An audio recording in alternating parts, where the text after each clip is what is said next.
We've got those Amazon earnings just coming out here. The share's down a quick 6%. Two things I want to highlight in particular. The worst fears about the cloud revenue, well, they've been realized to some extent. AWS, Amazon Web Services sales, $28.79 billion, narrowly missing the $28.82 billion that analysts had anticipated. So that was one of the areas of focus. The other, of course, the forecast. First quarter net sales going to be $151 to $155.5 billion.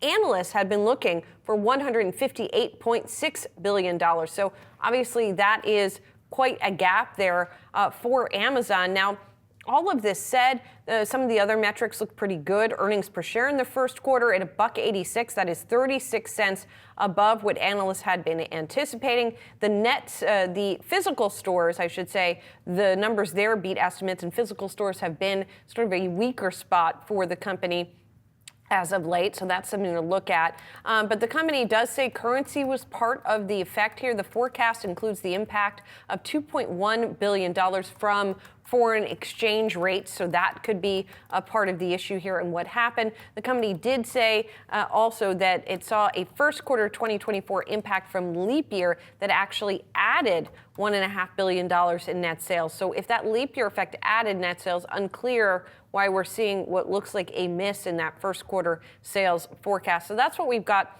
so far here. Looking at the company, I should say in the fourth quarter, Josh, operating margin also beat estimates at 11.3%. So some of the metrics were better, but if you look at that guidance, that's really where we're seeing the disappointment. Yeah, I mean, to your point, Q4 operating margins better than expected. Q4 operating income is better than expected, 21.2 versus 18.84.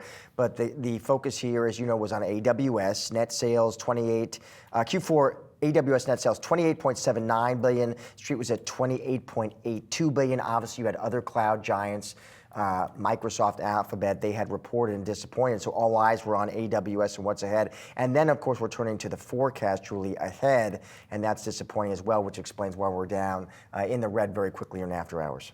Yeah, and this really leads to questions about what is going on in the cloud businesses of these companies, right? Because we've now got 3 for 3 or 0 for 3, I guess, in terms of the cloud, the hyperscalers beating estimates in the cloud business, missing estimates in the cloud business, I should say.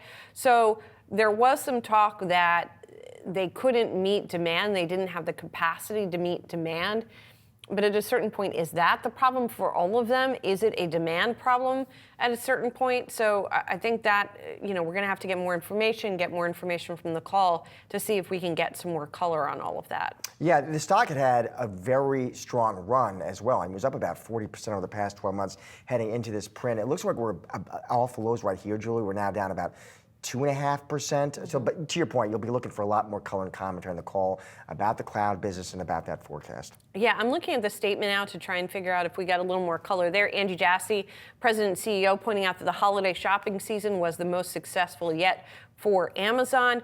He says, when we look back on this quarter several years from now, I suspect what we'll most remember is, he said, the remarkable innovation delivered across all of our businesses. So trying to sort of, I guess, put that AWS in perspective. He says in terms of innovation, AWS, where we introduced the new Trainium 2 AI chip, was a highlight, as well as their foundation models that they've been doing in various parts of their business. So indeed, we'll see if with the benefit of hindsight, if this quarter doesn't look as the market is treating it at the moment, or maybe it won't even look like that tomorrow, the way that the market sometimes works.